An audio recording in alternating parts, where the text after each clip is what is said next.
ও আমার বন্ধুরে, মুসা নবীর আব্বার নাম ছিল ইমরান। মুসা নবীর আব্বা ছিলেন ফেরাউনের দরজার, অর্থাৎ ফেরাউন যেখানে ঘুমাইতেন ওই কামরার দরওয়াজার প্রথম দারোয়ান ছিলেন। আল্লাহর নবীর মধ্যে একজন নবীকে আল্লাহ অনেক ভালোবাসতেন, তার নাম হচ্ছে মুসা পয়গম্বর। যেই মুসা নবীর সাথে আল্লাহ দৈনিক 1000 কথা বলতেন। আল্লাহ তাআলার সাথে মুসা যখন আল্লাহর সাথে দৈনিক 1000 কালাম করতেন, এই মুসা নবী আল্লাহর সাথে তুর পাহাড়ে উঠে আল্লাহর সাথে কথা বলতেন। অনেকবার আল্লাহ তাআলাকে মুসা বলেছেন, রব্বি আরুনি, ও আমার রব আমাকে দেখা দাও। আমার আল্লাহ রাব্বুল আলামিন বলে, মুসারি লান তারানি, তুমি আমাকে দেখতে পাবে না। মুসা নবী অনেক চেষ্টা করার পরেও আল্লাহকে দেখতে পায় নাই। এ আমার বন্ধুরে, ও আমার সরসই ফকির বাড়ির বন্ধুরা, কিন্তু আমার নবী আল্লাহকে স্বয়ং দেখেছেন। আরো জোরে বলেন না সুবহানাল্লাহ। আমার আল্লাহ রাব্বুল আলামিন যখন মুসা নবীকে দুনিয়ার বুকে পাঠাবেন, এই যুবকের দল, প্রত্যেকটা নবীর সময় সময় একটা বড় বড় বেঈমান ছিলেন। আমার নবীর সময় যেইভাবে ছিলেন আবু জাহেল, ইমাম হুসাইনের সময় যেইভাবে ছিলেন ইয়াজিদ, এবং দেখবেন ইব্রাহিমের সময় ছিলেন নমরুদ, মুসার সময় ছিলেন ফেরাউন। নাম কি ছিলেন? ফেরাউন। ফেরাউন খুব ভালো, ঠিক না? অনেকের আওয়াজ দেখে ফেরাউন ভালো। ফেরাউন কি ভালো ছিল? ও আমার বন্ধুরে, ফেরাউন ছিল ইসলামের দুশমন। ফেরাউন সারা জীবন বহুত মানুষের অত্যাচার করেছেন। এই ফেরাউন একদিন রাত্রে স্বপ্ন দেখলেন, তাকে কোন একটা জিনিস স্বপ্ন দেখানো হলো।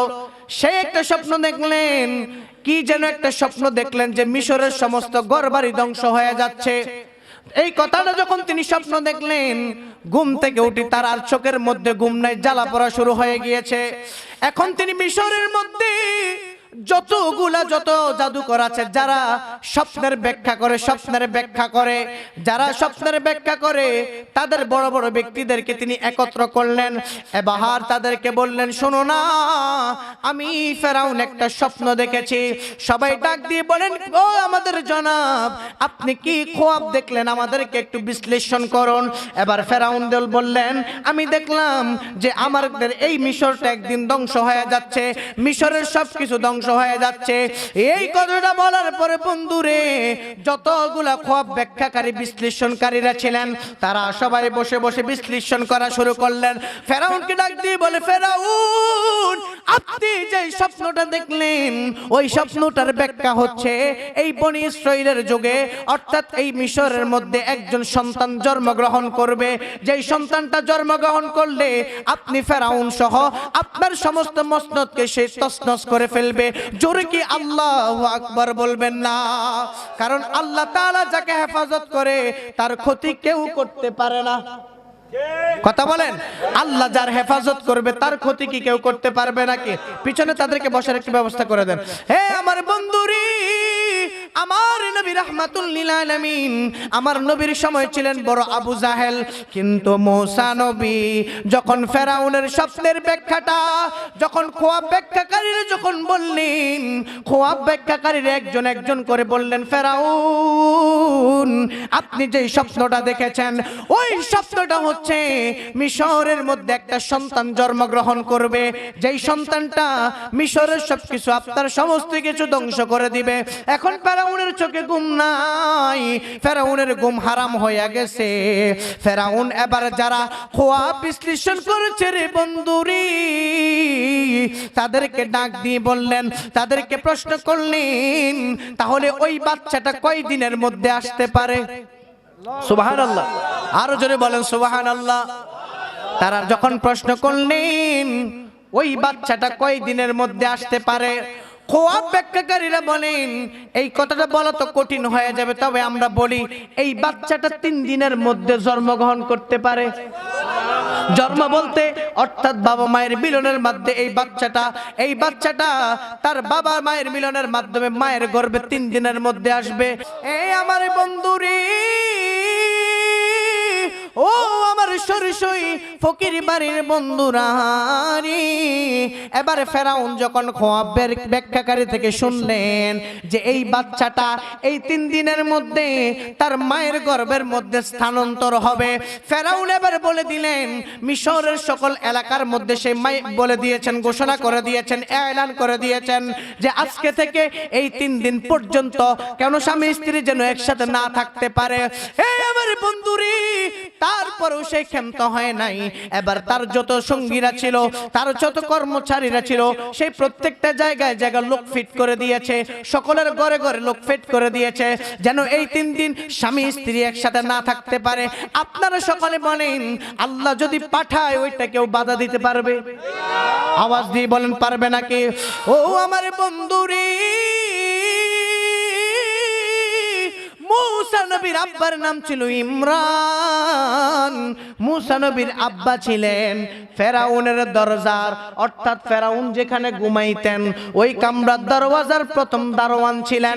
মুসা নবীর আব্বার বাড়িতে ফেরাউনের লোকেরা চিন্তা করলেন ইমরানের বাড়িতে পাহারা দেওয়া লাগবে না, কারণ ইমরান তো প্রত্যেকদিন আমাদের মালিকের ঘরের সামনে থাকে, অর্থাৎ আমার রাজাদের ঘরের সামনে থাকে, ইমরানের বাড়িতে পাহারা দিতে হবে না। এই কথাটা বলার পর ইমরানের বাড়িতে আর পাহারা দেয় নাই। এবার ইমরান আজকে অনেক দিন বাড়িতেও যায় নাই।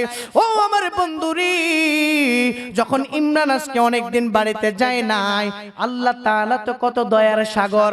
আল্লাহ বলে যেখানে আমি রহমত দিব ওইখানে যদি 1000 মানুষ এসে বাধা দেয় তাহলে ওইখানে রহমত কিন্তু বন্ধ করা যাবে। আরো জোরে বলেন যাবে না।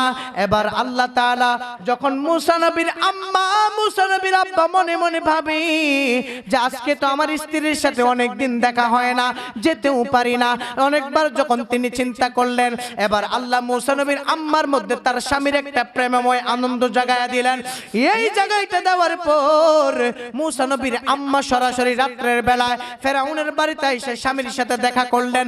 দেখার পরে এবার স্বামীও যখন তার সাথে দেখা করলেন, মিলনের মাধ্যমে আল্লাহ তাআলা মুসা নবীর মায়ের গর্ভের মধ্যে, অর্থাৎ ইমরানের স্ত্রীর গর্ভের মধ্যে আল্লাহ ওই দিন রাত্রে মুসা নবীকে দিয়ে দিয়েছেন।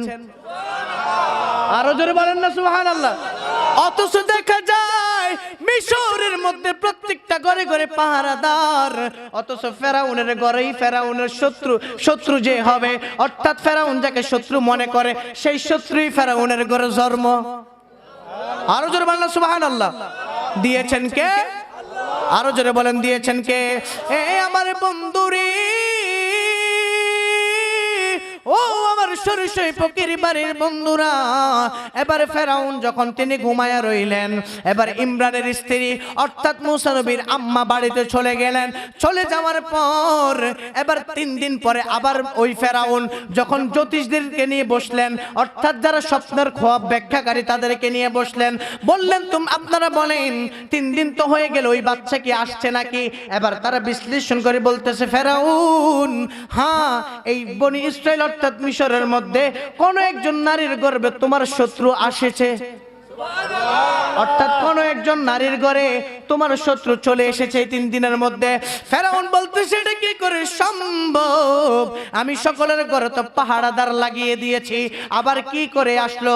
এবার ফেরাউন বললেন এটা মনে হয় যারা পাহারাদার ছিলেন তাদের গাফিলতির কারণে। এবার ফেরাউন ডাক দিয়ে বলে শোনো গো, মিশরের মধ্যে ফেরাউন এবার এলান করে দিলেন যদি এই 1 বছরের মধ্যে কোন ছেলে সন্তান যদি জন্ম নেয় তাহলে যতটা ছেলে সন্তান জন্ম নিবে প্রত্যেকটা ছেলে সন্তানকে হত্যা করা হবে। এই কথাটা বলার পর যখন মুসা নবীর আম্মার ঘরে মুসা নবী দিন দিন যখন তার সময় হয়ে যাচ্ছে, মুসা নবীর আম্মার অন্তরে ভয় চলে আসতেছে। ও আমার বন্ধুরে, ও আমার যুবক ভাইরা, যখন মুসা নবীর আম্মার অন্তরে চিন্তা চলে আসছে যে আমার গর্ভে তো সন্তানটা ছেলে না মেয়ে আমি জানি না, এখনকার সময়ে না আলতাসুনু কইরা দেখে ফোলা নাকি মাইয়া, ঠিক কিনা ঠিক কিনা? কিন্তু আগের সময় তো এমন যন্ত্রপাতি ছিল না। মুসা নবীর আম্মা পেরেশান হইয়া গেছে গো। মুসা নবীর আম্মা যখন পেরেশান হয়ে যাচ্ছে, মুসা নবীর আম্মা পেরেশান হওয়ার মাধ্যমে একটা গায়বী আওয়াজ আল্লাহ জানায়া দেয়, ও মুসার আম্মা, পেরেশানি হওয়ার তোমার দরকার নাই, তোমার সন্তান হেফাজতের দায়িত্ব আমি আল্লাহ নিয়েছি। আরো জোরে বলেন না বাবা সুবহানাল্লাহ। এবার বন্ধুরে, মুসা নবীর আম্মা যখন রুটি বানাইতে বসলেন, হঠাৎ করে ওনার পেটের মধ্যে বেদনা উঠলো, কিন্তু বাহিরে প্রত্যেকটা ঘরের আশেপাশে তো দেহরক্ষীরা দাঁড়িয়ে আছে, কার ঘরে ছেলে সন্তান জন্ম নিবে। এবার মুসা নবী যখন মায়ের গর্ভ থেকে ভূমিষ্ঠ হইছে গো, এত সুন্দর পূর্ণিমার ছাদ, মুসা নবীর আম্মা বলে, পৃথিবীর মধ্যে কত সন্তান দেখলাম, এত সুন্দর সন্তান তো আমি আর দেখি নাই। হে আমার যুবক ভাইরা রে, এইটা যখন বলার পর মুসা নবীর আম্মা দূর দিকে তাকায়া দেখে একজন ফেরাউনের লক্ষ্মী তার ঘরের দিকে আসতেছে। এবার মুসা নবীর আম্মা কয়, আল্লাহ আমাকে তুমি সন্তান দিয়েছো, এত সুন্দর সন্তান, ও আমার আল্লাহ গো, দেখো না ফেরাউনের লোক তো আমার ঘরের দিকে আসতেছে। এবার মুসা নবীর আম্মা চিন্তায় পেরেশানির মধ্যে পড়ে গেলেন। হঠাৎ করে তিনি যেখানের মধ্যে বসে রুটি বানায়, ওই রুটি বানানোর জায়গার মধ্যে আগুন, একটা খালি ডেগের মধ্যে আগুন জ্বলতেছে নিচের মধ্যে, তিনি মুসা নবীকে একটা কাপড়ের মধ্যে পেঁচাইলেন, পেঁচানোর পর ওই ডেগের মধ্যে রাইখা দিলেন। ডাইকা দেওয়ার পর যখন ফেরাউনের লোক সঙ্গীরা ঘরে আসলো, আইসা দেখে যে না, তার ঘরে তো কোনো বাচ্চা নাই। পৃথিবীর মধ্যে যখন একটা বাচ্চা যখন আসে গো, ওই বাচ্চাটা তো কান্নাকাটি করে, কিন্তু মুসা নবী তো কোনো কান্না করে না।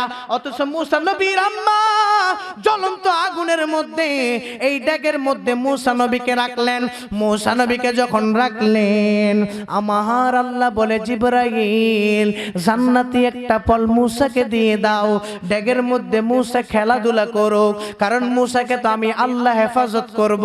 আর একটা কথা মনে রাখবেন, আপনাকে আমাকে যিনি হেফাজত করবেন তার ক্ষতি দুনিয়ার কোনো মানুষ করতে পারবে না। কথা বলেন ঠিক কিনা? এই জন্য যুবক ভাইরা রে আমার, মুসা নবীর আম্মা যখন কাপড় পেঁচাইয়া ওই ডেগের মধ্যে মুসা নবীকে রাখলেন, আল্লাহু আকবার বলেন। মুসা নবীরে যখন ডেগের মধ্যে রাখলেন, এবার ফেরাউনের লোক আসলো। আসার পর প্রত্যেকটা ঘরে ঘরে তল্লাশি করে কার ঘরে ছেলে সন্তান জন্ম নিল। হে আমার যুবক ভাইরা, যখন তিনি তল্লাশি করলেন, তল্লাশি করার পর এবার মুসা নবীর ঘরে, অর্থাৎ তার ইমরানের ঘরে যাইয়ে দেখে কোনো সন্তান নাই। এবার কিছুক্ষণ পরে যখন ওই ঘর থেকে ফেরাউনের লোক চলে গেলেন, মুসা নবীর আম্মার চোখ দিয়ে টপটপায়া পানি পড়ি বললেন, আল্লাহ গো, আমার সন্তানকে তো আমি বুঝতে পারি নাই, জ্বলন্ত আগুনের ডেগের মধ্যে আমি রাইখে আসলাম।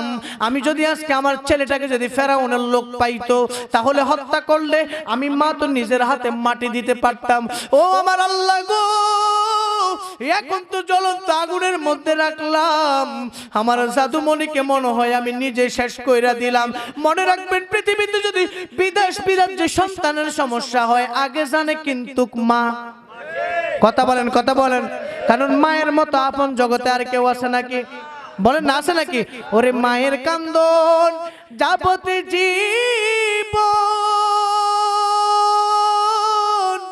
2-4 মাস বোনের কান্দন রে, ঘরের পরিবারের কান্দন কয়েকদিন পর থাকে না, দুঃখের দরদি আমার জনম দুঃখী মা, গর্ভধারিণী মা, জনম দুঃখিনী মা, দুঃখের দরদি আমার জনম দুঃখী মা। আর কত না রাত পোহালো বিজলো গুয়ে মুতে, আমার সুখ নাই রাখিয়া মাই থাকে বিজাতে। কথা বলেন না ঠিক কিনা? আজকে তো আমার কত যুবক ভাই আছে মাকে গালি দেয়, আছে না নাই? বাবারে বাবা বইলা গালি দেয়, বাবারে কুকুরের বাচ্চা বলেও গালি দেয়, আছে না নাই? বাবারে কত ভাবে গালি দেয়, মাকে কতভাবে গালি দেয়, অথচ মা যে তোমার 10 মাস 10 দিন গর্ভে রেখেছেন, এমন কষ্ট পৃথিবীর আর কেউ সহ্য করতে পারে নাই। এর যুবকের দল, যদি কোনো মা সন্তান প্রসব করার সময়, ওই সময় যদি ডাক্তার বলে, ও আল্লাহর বান্দি গো, যদি আপনার সন্তানকে প্রসব করতে যাই তাহলে আপনাকে মরতে হবে, আর যদি আপনাকে বাঁচাই তাহলে আপনার সন্তানকে মরতে হবে, তখন ওই জনম দুঃখিনী মা দুইটা চোখের পানি আল্লাহর দরবারে ছাইড়া দেয়। আল্লাহর দরবারে ছাইড়া দিয়া কয়, আল্লাহ গো, আমার এই সন্তানটার তো 10 মাস 10 দিন আমি গর্ভে রাখছি। আল্লাহু আকবার বলেন। আমার এই সন্তানটারই 10 মাস 10 দিন গর্ভে রাখলাম, আমার এই সন্তানটার আমি 10 মাস 10 দিন গর্ভে রাখলাম। ও যুবক, আজকে তুমি মায়ের সাথে কিভাবে ধমক দিয়ে কথা বলো, আজকে তুমি তোমার বাবার সাথে কিভাবে ধমক দিয়ে কথা বলো। আমার আল্লাহ কিন্তু বলেছেন যে মা বাবার সাথে কখনো ধমক দিয়ে কথা বলা যাবে না, মা বাবার সাথে কখনো খারাপ আচরণ করা যাবে না। আমার নবী বলেছেন, রিদাল ওয়ালিদ ফি রিজার রাব্বুক ওয়া সাখাতার রাব্বু ফি সাখাতিল ওয়ালিদাইন। আমার নবী ডাক দিয়ে বলে, সাহাবীরা রে, আর জোরে বলেন আল্লাহু আকবার। ও মায়ের সাহাবীরা গো, যদি তোমার মায়ের মনে তোমরা কষ্ট দাও তাহলে তোমাদের উপর আল্লাহ নারাজ হয়ে যাবে, আল্লাহ খুশি হয়ে যাবে। আর তোমার উপরে তোমার বাবা মা যদি সন্তুষ্ট থাকে গো, তাহলে তোমার উপরে স্বয়ং আমার আল্লাহ তাআলাই খুশি। জোরে বলেন সুবহানাল্লাহ। এবার মুসা নবীর আম্মা মনে মনে বলে, আল্লাহ, চোখের পানিগুলা ছাইড়া দিছে, ছাইড়া দিয়ে কয়, আল্লাহ গো, ফেরাউনের লোক যদি আমার সন্তানটারে পাইতো তাহলে জবাই করত, জবাই করে সন্তানটারে আমার কাছে দিত, আমি মা তো নিজ হাতে তার দাফন করতে পারতাম। তার একটা হাড্ডি, এত সুন্দর একটা বাচ্চার হাড্ডি আমি মা গলার মধ্যে ঝুলায় রাখতে পারতাম। কিন্তু আল্লাহ রে, আমি তো বুঝতে পারি নাই, আমার জাদুমণি রে আমি জ্বলন্ত আগুনের মধ্যে ডেগের মধ্যে রাইখায় আসছি। এবার মুসা নবীর আম্মা কাঁদে। যখন চুলার কাছে গেলেন, ঢাকনাটা সরাইয়া দেখে আল্লাহর পয়গম্বর মুসা নবী জান্নাতি একটা ফল নিয়ে খেলা করতেছে। আরো জোরে বলেন না বাবা, আল্লাহু আকবার। কারণ আল্লাহ যাকে বাঁচিয়ে রাখে তাকে মারার ক্ষমতা আর কারো নাই। আরো জোরে বলেন না, ঠিক কিনা? কারণ আল্লাহর মতো দয়ার সাগর কেউ আছে নাকি? একমাত্র দয়ার মালিক কে? আরো জোরে বলেন, দয়ার মালিক কে? আল্লাহ। এবার আল্লাহ তাআলা যখন মুসা নবীকে হেফাজত করলেন, মুসা নবীর আম্মা বলেন, এই সন্তানটা তো জাতা সন্তান নয়, এই সন্তানটা তো অনেক বড় নেককার সন্তান, হয়তো বা জ্বলন্ত আগুনের মধ্যে ডেগের মধ্যে রাখলাম, সন্তানটার কিছু হয় নাই। ইন্টিমেট টাইমে আমার আল্লাহর থেকে একটা এলান আসলেন। এলানটা কি আসলেন? বললে, মুসার মা, তোমাকে আমি একটা এলান করে দিই, এই বাচ্চাটাকে তোমাকে নীল নদের মধ্যে বাসায় দিতে হবে, সাগরের মধ্যে বাসায় দিতে হবে। এই বাচ্চাটা যার শত্রু আমার, অর্থাৎ এই বাচ্চাটা হচ্ছে ফেরাউনের শত্রু, এটা এলান আল্লাহ তাআলা জানায়া দিচ্ছেন। এই বাচ্চাটাকে তুমি একটা বাক্সার মধ্যে বন্দি কইরা সাগরের মধ্যে ছাইড়া দিবা, কিন্তু কোনো টেনশন করবা না, তোমার সন্তানকে কিন্তু আমি আল্লাহ হেফাজত করব, আবার এই সন্তানকে তোমার কোলে ফিরাইয়া দিব। আরো জোরে বলেন না সুবহানাল্লাহ। আমার আল্লাহ তাআলা যখন এই এলানটা যখন মুসা নবীর আম্মারে করেছে গো,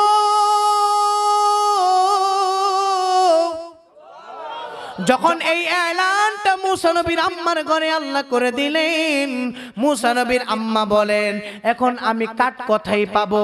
বাক্সা বানাইতে হলে লাগবে মিস্ত্রি, এখন মিস্ত্রি কোথায় লাগবো? আল্লাহ বলেন, আল্লাহ তো বললেন, জিবরাইল রে, ও জিবরাইল, যা যা আমার মুসার ঘরে চলে যা, মুসার ঘরে গিয়ে তুই একটা বাক্সা বানায়া দে।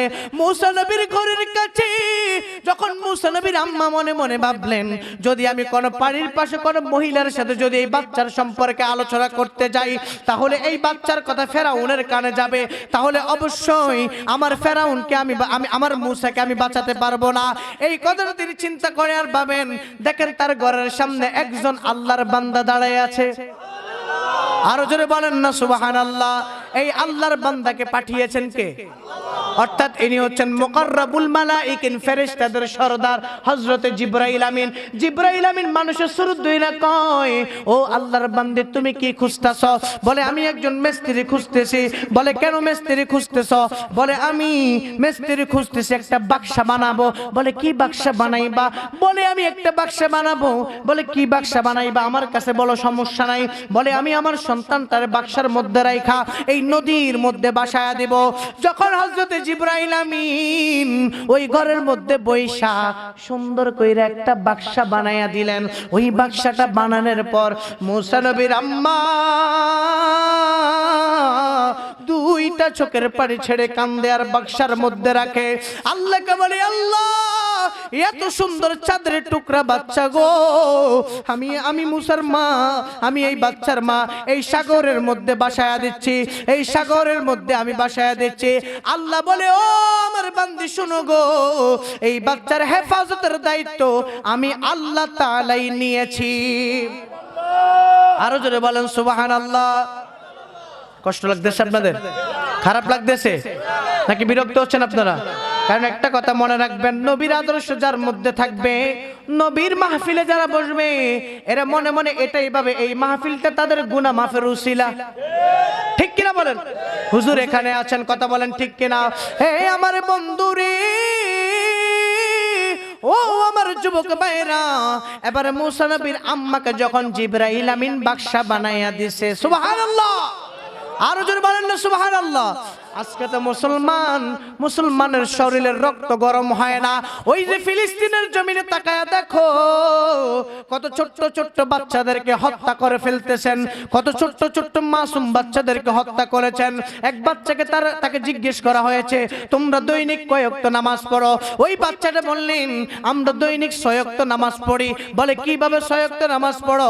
বলে দৈনন্দিন হচ্ছে 5 ওয়াক্ত নামাজ, আরেকটা হচ্ছে প্রত্যেকদিন আমরা জানাজার নামাজ আদায় করি। কারণ লাশ লাশ লাশ।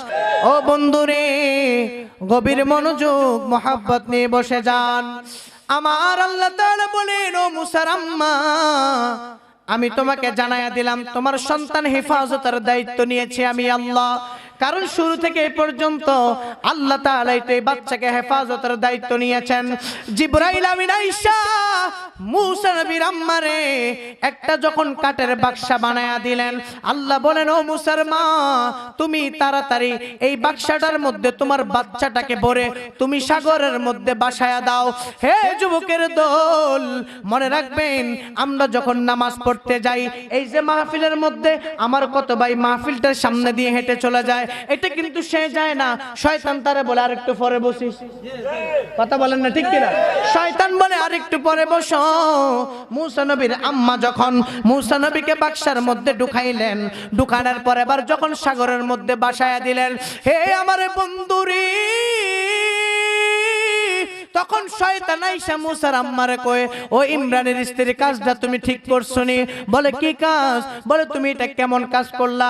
যদি আজকে তোমার বাচ্চাটা তোমার কাছে থাকতো, তাহলে যদি ফেরাউনের লোক সংখ্যাও দেখতো, তারা তাকে হত্যা করলেও তো তোমার কাছে দিয়ে দিত, তুমি তাকে তো মাটি দিতে পারতা অন্তত। কিন্তু তুমি যে তোমার বাচ্চাটারে এই সাগরের মধ্যে গো কাঠের বাক্সার মধ্যে ঢুকাইয়া বাসাইয়া দিলা, এখন যদি তোমার বাচ্চাটা হারায়া যায়, এখন যদি তোমার বাচ্চাটা অথবা সাগরের কোন বিষাক্ত পানি খেয়ে ফেলে, তাহলে তুমি আর কথাই পাবা। এই কথাটা বলার পর মুসার আম্মার মনের মধ্যে একটা ভয় ঢুকছে। আমি কথাটা কেন বুঝাইলাম? মুসা নবী যখন তিনি তার সমস্ত বনি ইসরাইলের 6 লক্ষ বনি ইসরাইল মানুষ নিয়ে যখন তিনি মাদানি তাইয়ান নামক একটা ময়দানে উপস্থিত হলেন, ওই ময়দানে উপস্থিত হওয়ার পর 6 লক্ষ মানুষ মুসা নবীর সাথে ছিলেন। আমি কথাটা কেন টেনে আনলাম? মুসা নবীর জীবনেতে যাব, কিন্তু এই কথাটা কেন বললাম? মনে রাখবেন, যার অন্তরে আল্লাহর বিশ্বাস থাকবে, ওই বান্দাটার প্রতি আল্লাহ স্বয়ং থাকেন। এজন্য মুসা নবী যখন ময়দানে 6 লক্ষ বনি ইসরাইল নিয়ে উপস্থিত হয়েছেন, আমার যুবক ভাইরা রে, আল্লাহ তাআলা মুসা নবীকে বললেন, মুসা, এই বনি ইসরাইলের মানুষগুলা যে এই ময়দানে যোগ হয়েছে, তাদের তো খাবারের দরকার আছে। মুসা নবী বলে, আল্লাহ গো, এই মানুষগুলোর খাবার প্রয়োজন আছে গো। আল্লাহ যখন বললেন ও মুসা, মুসারি তুমি মানুষগুলোরে বলো, আল্লাহ তাআলা বনি ইসরাইলকে দুইটা জান্নাতি খাবার দিয়েছেন, একটা হচ্ছে মান্না আর একটা হচ্ছে সালওয়া। মান্না নামক খাবারটা হলো আকাশ থেকে বৃষ্টির ন্যায় মধুর মতো সাদা, মধুর মতো মিষ্টি, দুধের চাইতেও সাদা, এমন একটা জান্নাতি আল্লাহ খাবার দিয়েছেন। আর সেটা আরেকটা হচ্ছে সালওয়া। সালওয়াটা হচ্ছে সেটা হচ্ছে দক্ষিণ দিকের বাতাস থেকে, জান্নাতের ময়দান থেকে আল্লাহ তাআলা ওই 6 লক্ষ বনি ইসরাইলের জন্য আল্লাহ তাআলা জান্নাত থেকে কয়েল পাখির বুনা গোশত পাঠিয়েছেন। আর আরো জোরে বলেন সুবহানাল্লাহ। আমনে তা আওয়াজ থেকে তার আওয়াজ আরো বেশি হবে খালি গলায়, আরো জোরে বলেন সুবহানাল্লাহ। ওই মুসা নবী যখন তার লোকেরা ওই ময়দানের মধ্যে উপস্থিত হলেন, আল্লাহ তাআলা বলেন মুসা আমি আল্লাহ তাআলা তাদের খাবারের ব্যবস্থা করে দিই। এ যুবকের দল, ও আমার মুরব্বী বাবারা, আপনাকে আমাকে যিনি রিজিক দেয় তিনি আমার আল্লাহ, আপনাকে আমাকে যিনি বাঁচিয়ে রেখেছেন তিনি আমার আল্লাহ। আপনার আমার রিজিকের মালিক দুনিয়ার কেউ নাই। আপনি যদি দুনিয়ার মধ্যে কারো কাছে মাথা ঝুকান, যাইয়া যদি পড়ে থাকেন, মনে রাখবেন রিজিকের মালিক কিন্তু একজন। আরো জোরে, আরো জোরে বলেন রিজিকের মালিককে। মনে রাখবেন রিজিকের মালিক কিন্তু একজন, তিনি দুনিয়ার অন্য কোন কেউ না।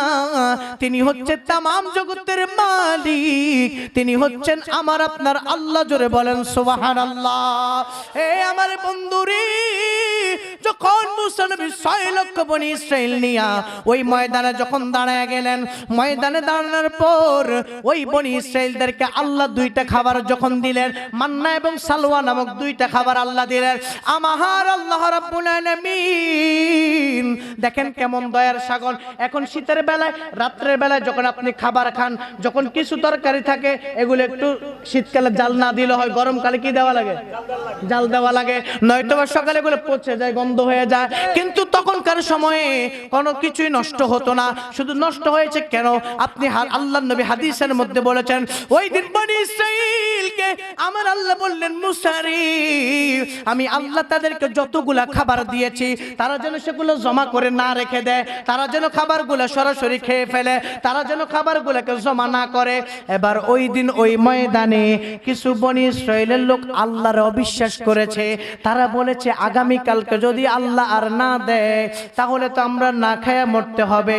আপনারা বলেন আজকে যে আপনি রিজিক খেলেন, আজকে যে আপনি বাড়িতে গিয়ে ভাত খাবেন, এটার কোনো গ্যারান্টি আছে?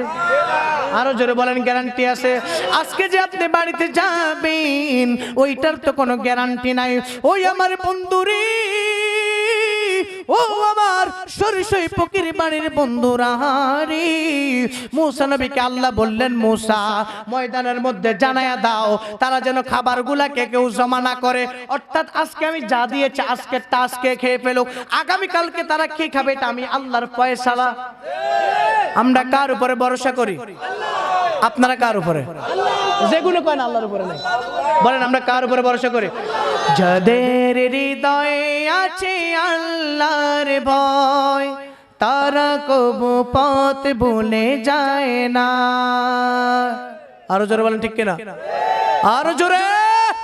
যাদের হৃদয়ে আছে আল্লাহর ভয় তারা কবু পথ ভুলে যায় না। আল্লাহর প্রেম ছাড়া এই দুনিয়ায় কারো কাছে কোনো কিছু চায় না। ঠিক কিনা বলে? আল্লাহর প্রেম ছাড়া এই দুনিয়ায় কারো কাছে, আবার বলেন, কারো কাছে কোনো কিছু চায় না।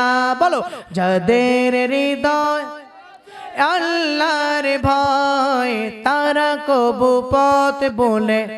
আমরা আল্লাহকে ভয় করি কিনা? বলেন আল্লাহকে ভয় করি কিনা? তাহলে একসাথে সকালে জবান করে, যাদের হৃদয়ে আছে আল্লাহ ভয় তারা কবু পথ ভুলে যায় না। আল্লাহর প্রেম ছাড়া এই দুনিয়ায় কারো কাছে কোনো কিছু চায় না। রাতে রাতে যারা সিজদাতে রয় দু চোখের শ্রুতে নদী যেন বয়। ঠিক কিনা? ক্ষমতার হাত ছানি যতই আসুক, ক্ষমতার হাত ছানি যতই আসুক, পিছনে ফিরে তাকায় না। যাদের হৃদয় আছে আল্লাহর ভয়, তারা কবু পথ বলে, ঠিক কিনা? আমি ভুল বলছি নাকি? কারণ আল্লাহকে তো ভয় করতে হবে, ঠিক কিনা? ইয়া আইয়ুহাল্লাযীনা আমানুত্তাকুল্লাহ, আল্লাহ বলছেন ভয় করো, করার মতো করো, ঠিক কিনা বলেন? তাহলে একসাথে, যাদের হৃদয়ে আছে আল্লাহ, তারা কবু পথ বলে যায় না। আল্লাহর প্রেম ছাড়া এই দুনিয়ায় কারো কাছে চায় না। একটা জবানও বন্ধ রাখবেন না, চিৎকার দিয়ে বলেন না আল্লাহু আকবার। আরো জোরে বলেন না বাবা ইয়া রাসূলুল্লাহ। প্রত্যেকটা নবী, প্রত্যেকটা রাসূল ইসলামের জন্য কষ্ট করেছেন, কিন্তু আমার নবীর মতো কষ্ট আর কোন নবী করে নাই। হে আমার বন্ধুরি, আমরা তো ইসলাম ধর্মটাকে ডাইরেক্টলি পেয়ে গিয়েছি, আমরা তো দয়াল নবীর আখেরি নবীর উম্মত হয়েছি, কিন্তু আমরা আল্লাহর কাছে চাওয়া লাগে নাই, আল্লাহ অটোমেটিক আমাদেরকে কবুল করেছেন। আরো জোরে বলেন ঠিক কিনা?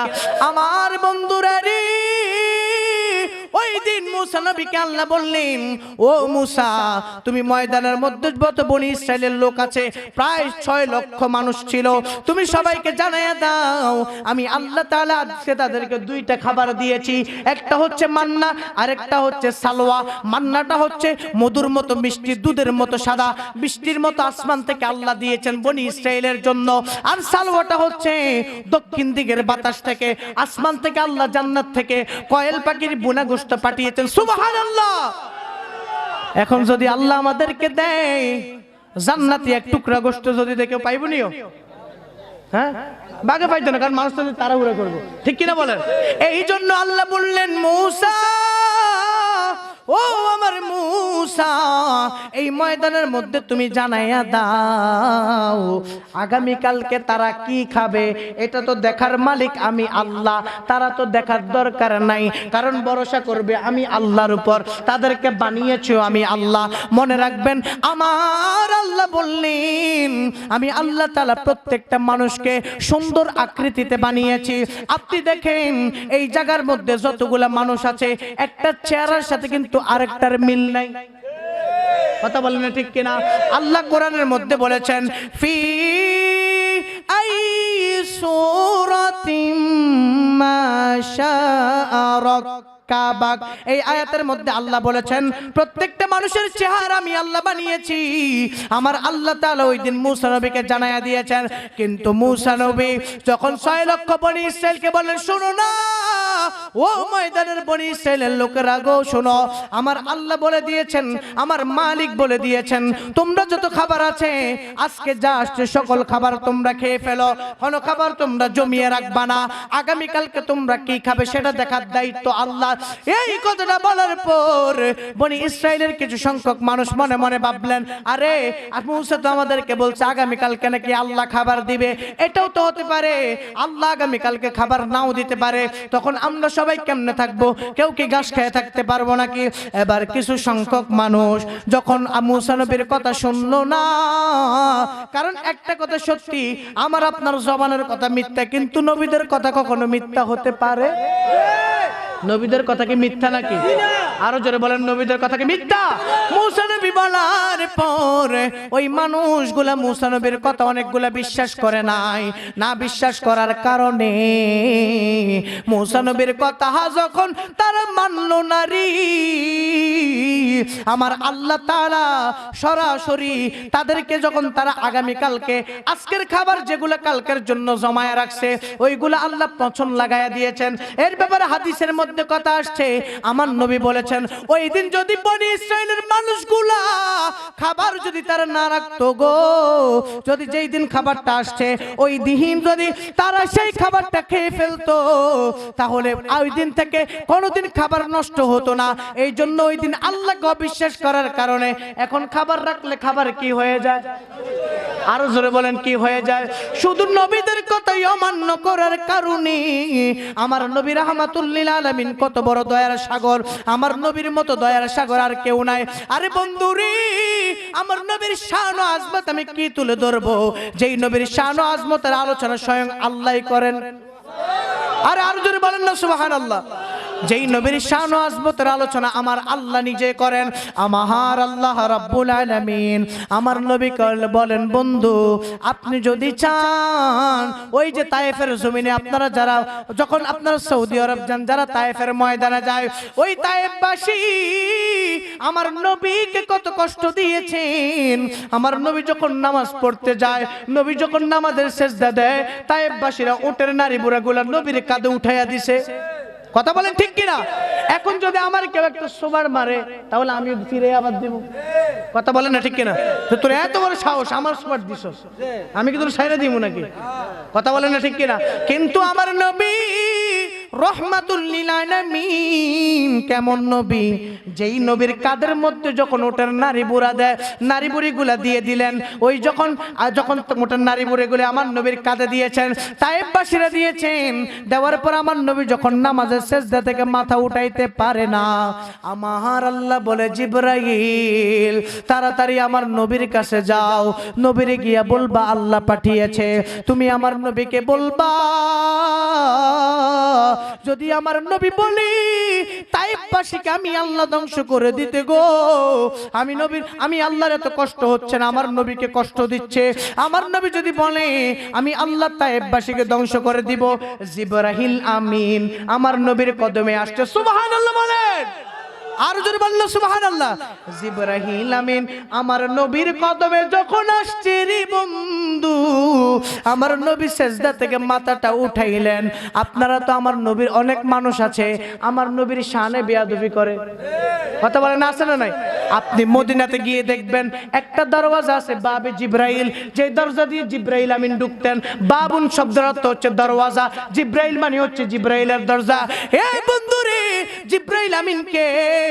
তিনি হচ্ছেন মুকাররাবুল মালাইকিন, তিনি হচ্ছেন ফেরেশতাদের সরদার। ওই ফেরেশতা জিবরাইল আমিন যখন আমার নবীর কাছে আসতো গো, তিনি যখন আমার নবীর কাছে আসতেন, আসার সময় তিনি নবীর হুজরা মুবারকে ঢোকার আগে দাঁড়িয়ে থাকতেন। আরো জোরে বললেন সুবহানাল্লাহ। তিনি আমার নবীর কাছে আসলে এমনিতে ঢুকে যাইতো না। সুবহানাল্লাহ বলেন। হুজুররা আছে জিজ্ঞেস করেন, জিবরাইল আমিন আইসা ঢুকতেন না আমার নবী যতক্ষণ পর্যন্ত অনুমতি না দিবেন। নবী যদি অনুমতি দিতেন আসো ভিতরে, জিবরাইল আমিন আমার নবীর কদমে গিয়ে বলতেন, আসসালাতু ওয়াসসালামু আলাইকা ইয়া রাসূলুল্লাহ। নবীর আদেশ পাইয়া জিবরাইল আমিন আমার নবীর ঘরের মধ্যে ঢুকতেন। জোরে বলেন সুবহানাল্লাহ। আরো জোরে বলেন না বাবা ইয়া রাসূলুল্লাহ। বন্ধুরে আমার, ও আমার সরসই ফকির বাড়ির বন্ধুরা, জিবরাইল আমিন তাইফের ময়দানে আমার নবীর কাছে আসলেন। আয়েশা বলে এখন নবীর চোখ মোবারক দিয়ে পানি পড়ে। নবীকে বললেন, নবী গো আমাকে তো আল্লাহ পাঠিয়েছেন। বলে জিবরাইল কেন পাঠাইছে? সুবহানাল্লাহ বলবেন না? যারা পিছনে আসে সকলে বলেন সুবহানাল্লাহ। জিবরাইল আমিন ডাক দিয়ে কই, ইয়া রাসূলুল্লাহ, ইয়া হাবিবাল্লাহ, নবী গো, ও মায়ের নবীজি, ও দয়াল নবী আমার, আল্লাহ আমাকে পাঠিয়েছেন। এই যে তায়েফবাসীরা আপনি নবীর কাঁধ মোবারক, আপনার কাঁধের মধ্যে তারা ওটের নারী ভরে দিয়েছেন, আমার আল্লাহ কষ্ট সহ্য করতে পারেন নাই। ইয়া রাসূলুল্লাহ, নবী গো, আমার আল্লাহ বলেছেন আপনি যদি বলেন আজকে যদি আপনি এই ময়দান থেকে তায়েফবাসীর জন্য যদি আপনি বদদুয়া করেন তাহলে আল্লাহ তায়েফবাসীকে ধ্বংস করবেন। আপনারা বলেন আমার নবী কি রহমতের নবী কিনা? আরো জোরে বলেন রহমতের নবী কিনা? এই দেশে ইসলাম নিয়ে এসেছেন তো আল্লাহর ওলিরা। এখন আমাদের সমাজে কিছু মানুষ আছে আল্লাহর ওলিদের দরবারে গান বাজনা, তারপরে নাচানাচি, তারপরে বহু কিছু আছে না নাই? কথা বলেন না আছে না নাই? মনে রাখবেন ওলিরা এজন্য ইসলাম আনে নাই, ইসলাম এনেছেন, ইসলাম জিন্দা করে দিয়েছেন। যে ইসলামের পথে আপনি থাকার জন্য ওলি আল্লাহরা ইসলাম নিয়ে এসেছেন। বলেন আমরা হক্কানি ওলি আল্লাহর পক্ষে আছি না নাই? জোরে বলেন হক্কানি ওলি আল্লাহর পক্ষে আছি না নাই? কারণ হক্কানি ওলি আল্লাহর পক্ষে আমরা থাকবো সারা জীবন। কথা বলেন ঠিক কিনা? এই বাংলাদেশে যিনি ইসলাম এনেছেন তিনি হচ্ছেন বাবা শাহজালাল মুজাররদ ইয়ামানি, যিনি ইয়ামান দেশ থেকে ইসলাম নিয়ে এসেছেন এবং ইয়ামান দেশ থেকে এসে বাংলার জমিনে ইসলাম প্রচার করেছেন। বাবা শাহজালাল মুজাররদ ইয়ামানি যিনি ইসলাম প্রচার করেছেন, ওই ইসলামের মধ্যেই তো নামাজ। কথা বলেন না ঠিক কিনা? বলেন নামাজ, রোজা, হজ, যাকাত এগুলো কি ঈমান? বলেন, আমার কথা বোঝেন। নামাজ, রোজা, হজ, যাকাত কি ঈমান? না, এগুলো ঈমান নয়। এগুলো কি ঈমান নেই? এগুলো হচ্ছে ঈমানের অলংকার। এগুলো ঈমানের কি অলংকার? বলেন হুজুর ঈমান কি? ঈমান হচ্ছে আলা লা ঈমান লিমান লা মুহাব্বাত লা, যার অন্তরে নবীর পরিপূর্ণ ভালোবাসা নাই সেই ব্যক্তি ঈমানদার নয়। কথা বলেন ঠিক কিনা? এজন্য নামাজ আমাদের লাগবে কিনা? আমার নবী তায়েফের ময়দানে নামাজ পড়তে গিয়ে কাফেররা আমার নবীর কাঁধে না উঠে নাড়ি ভরে দিয়েছেন। আমার নবীকে বদদুয়া দিয়েছেন? বলেন না, আমার নবীকে বদদুয়া দিয়েছেন? ও বন্ধুরে, আমার নবী সেই দিন কোনো বদদুয়া দেয় নাই। জিবরাইল আমিন ডাক দিয়ে কয়, নবী গো, আল্লাহ আমাকে পাঠিয়েছেন, আপনি যদি বলেন তাহলে আজকে তায়েফবাসীকে আল্লাহ ধ্বংস করে দিবেন। আমার নবীর দুইটা চোখের পানি পড়ে। আমার নবী আবার দুইটা হাত আসমানের দিকে তুললেন। দুইটা হাত যখন আমার নবী আসমানের দিকে তুইলা দিছে গো, জিবরাইল আমিন মনে মনে বলেন, এবার মনে হয় আল্লাহর নবী তায়েফবাসীকে বদদুয়া দিবে। আমার নবী দুইটা হাত তুলে কয়, আল্লাহ, তায়েফবাসীকে যদি তুমি ধ্বংস করো তাহলে আমি নবীকে কেন পাঠাইছো? তখন আমার নবী বলছেন, আল্লাহ, তায়েফবাসী আমাকে চিনতে পারে নাই। ও আল্লাহ গো, আমি নবী এই তায়েফের ময়দান থেকে দোয়া করে দিয়ে যাই, আমার তায়েফবাসীদেরকে তুমি হেদায়েত দান করে দাও। আরো জোরে বলেন না বাবা সুবহানাল্লাহ। এই আমার বন্ধুরে, মুসা নবীর কথাটা আমি বলবো। মুসা নবীর আম্মা যখন তাকে সাগরের মধ্যে বাক্সাটা বাসায়া দিলেন, শয়তান আয়েশা কয়, মুসার আম্মা গো, ও শিশুর বাচ্চার আম্মা, তুমি যে মুসাকে, তোমার বাচ্চাটাকে সাগরের মধ্যে বাসায়া দিলা, এটা তুমি কেমন কাজ করলা? যদি আজকে ফেরাউনের সৈন্যরা পাইতো তাহলে তাকে জবাই করে তো তোমার হাতে দিয়া দিত। তুমি তো অন্তত নিজ হাতে মাটি দিতে পারতা। আজকে সাগরের মধ্যে যে তুমি তাকে রাখছো, বাক্সা দিয়া বাসায়া দিলা, সাগরের যদি কোনো সমুদ্রের পানি, বিষাক্ত পানি যদি তোমার সন্তানকে খেয়ে ফেলে তাহলে তুমি তোমার সন্তানকে কোথায় পাবা? এবার মুসার আম্মার মনের মধ্যে একটু গাবলা লাগছে। আল্লাহ কয়, মুসার আম্মা রে, তোর সন্তান রে আমি আল্লাহ তো হেফাজত করে দুনিয়াতে পাঠাইছি। আমি আল্লাহ তো বললাম তোর সন্তানটাকে সাগরের মধ্যে বাসাইতে। ও মুসার আম্মা রে, আমি আল্লাহ তো বললাম, তুই কেন চিন্তা করিস? তোর সন্তানটাকে তুই বাসায় দে, আমি আল্লাহ তো আছি। কারণ হেফাজত করার মাত্র মালিক একজন, জবান খুলে বলুন তিনি কে? আরো জোরে বলেন তিনি কে? হে আমার বন্ধুরে, ও যুবকের দল, মুসা নবীর আম্মা যখন বাক্সা দিয়া বাসায়া দিলেন, মুসা নবী যখন এবার ওই বাক্সার মধ্যে শিশুটা যখন পানির ঢেউয়ে ঢেউয়ে যায়, মুসা নবীর আম্মা ডাক দিয়ে বলেন, ওনার একটা মেয়ে ছিলেন মরিয়ম বিনতে ইমরান, একটা মেয়ে ছিলেন। ওই মেয়েটাকে মুসার আম্মা বলে, ও মরিয়ম, যা তুই যাইয়া দেখ ওই বাক্সাটা কোন দিকে যায়, ওই বাক্সাটা কোন দিকে যাইতেছে, বাক্সাটা কোন দিকে যায়। এবার আল্লাহ তাআলা ওই বাক্সাটার নিতে নিতে নিতে নিতে, সুবহানাল্লাহ বলেন, আর জোরে বলেন আল্লাহু আকবার। ওই বাক্সাটার যখন আল্লাহ নেই, মুসা নবীর বাক্সাটা যখন নেয় ফেরাউনের ঘরের সৈন্য সমুদ্রের কাছে, মুসা নবীর বাক্সাটা যখন গাটলার কাছে যায়, এবার পানিটার আরেকটা ঢেউ বাক্সাটা উপরে উঠে যায়। সৈন্যরা আসছে রে, বলে বাক্সার মধ্যে কি হতে পারে, ওই বাক্সাটার মধ্যে কি আছে? সৈন্যরা ভয়ে খোলে না।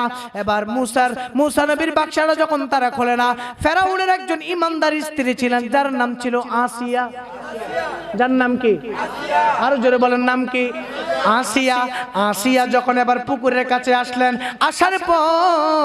পুকুরের কাছে আসার পর যখন তিনি পুকুরের কাছে আসলেন, ও আমার বন্ধুরে, পুকুরের কাছে আসার পর তিনি বাক্সাটা বললেন, তোমরা খোলো।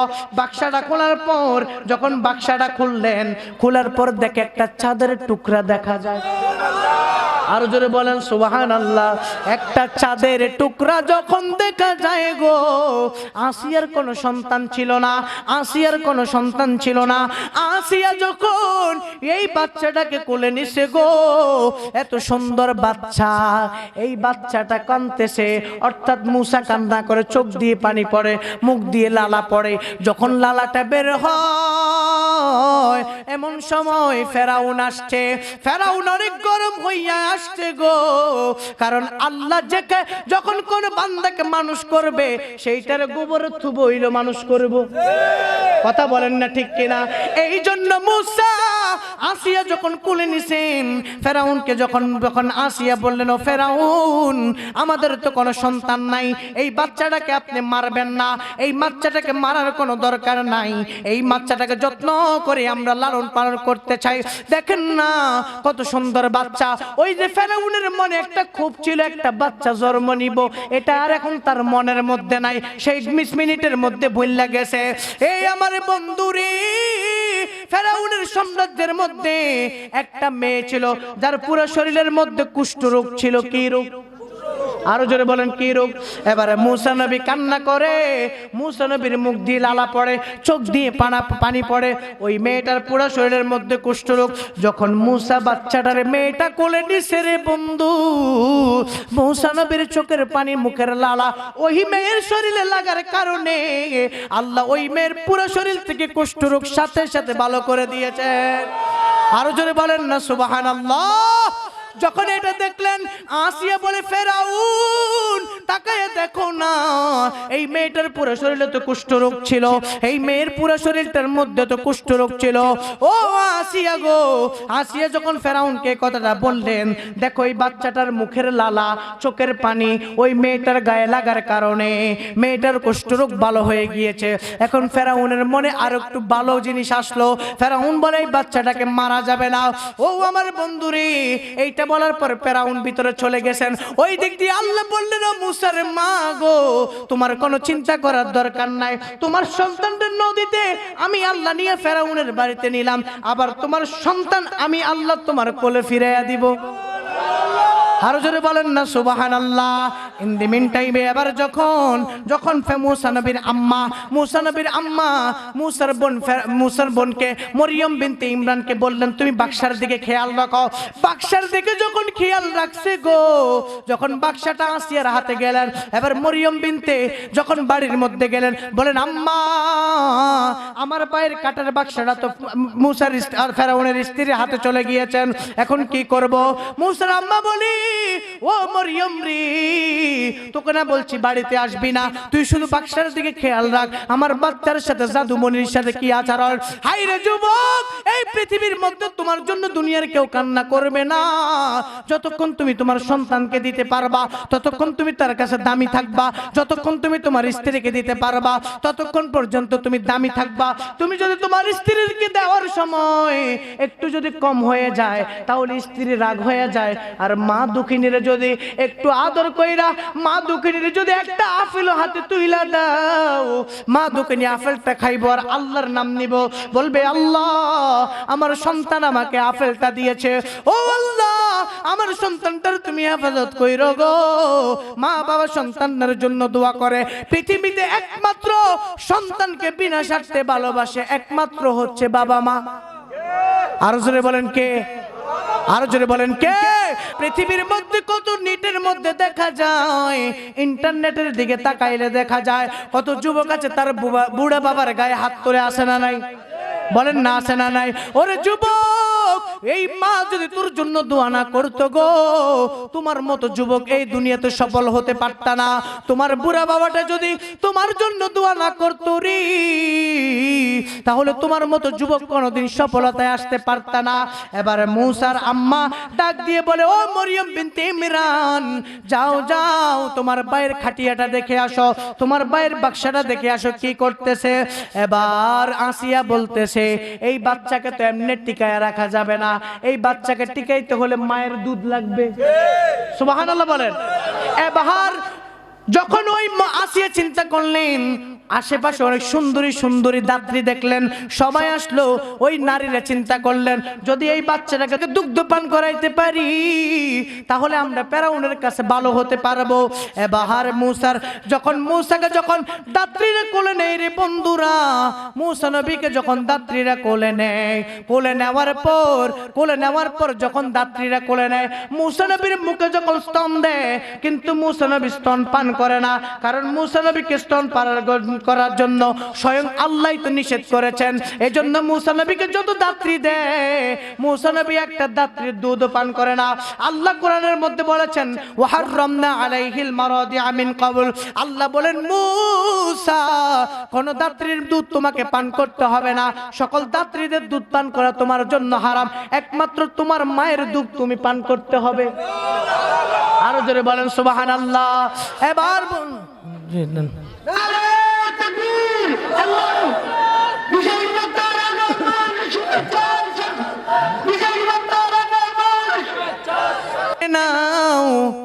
মুসা নবীর আম্মা, আল্লাহ কোরআনে বলেছেন, ওয়াহাররামনা আলাইহিল মারাদিআ মিন ক্বাবল।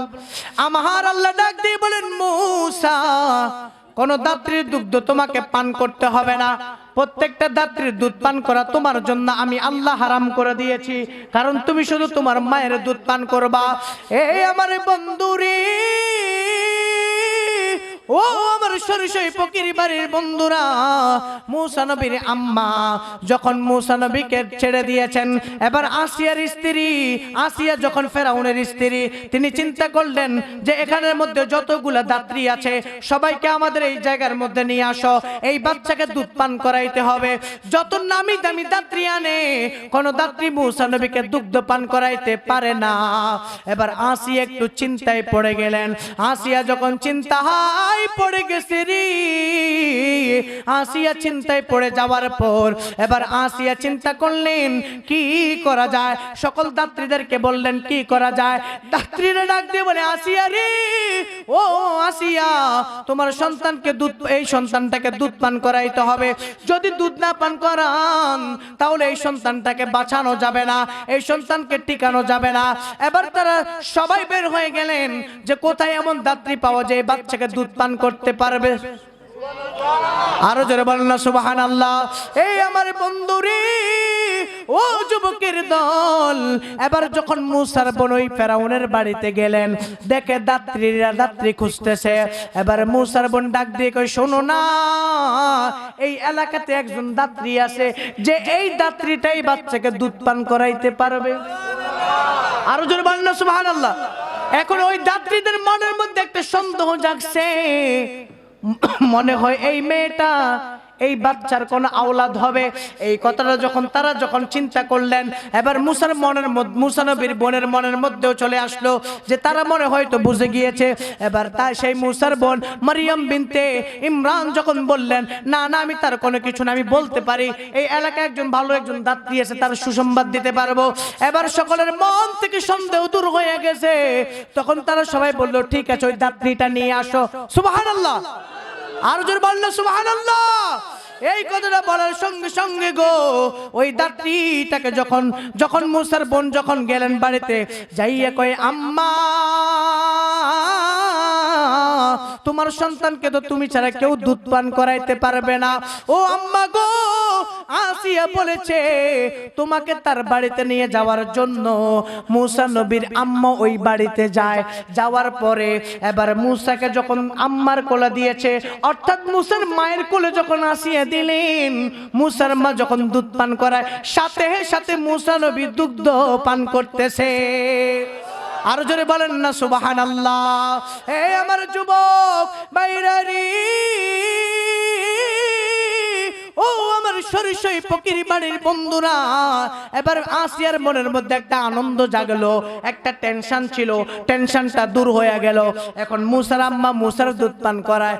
আল্লাহ বলে, মুসার মা, তোর না বলছি টেনশন করবি না, এই সন্তানরে আমি আল্লাহ হেফাজত করে পাঠাইলাম, আবার তোর সন্তানরে নদীতে নিয়ে ফেরাউনের বাড়িতে উঠাইলাম, আবার তোর সন্তানটাকে তোমার কোলের মধ্যে ফিরাইয়া দিয়েছি। আরো জোরে বলেন না সুবহানাল্লাহ। যদি আল্লাহ কবুল করে আমার জন্য সকলে দোয়া করবেন। ওমা তৌফিক ইল্লা বিল্লাহ। আসসালামু আলাইকুম ওয়া রাহমাতুল্লাহি ওয়া বারাকাতুহু।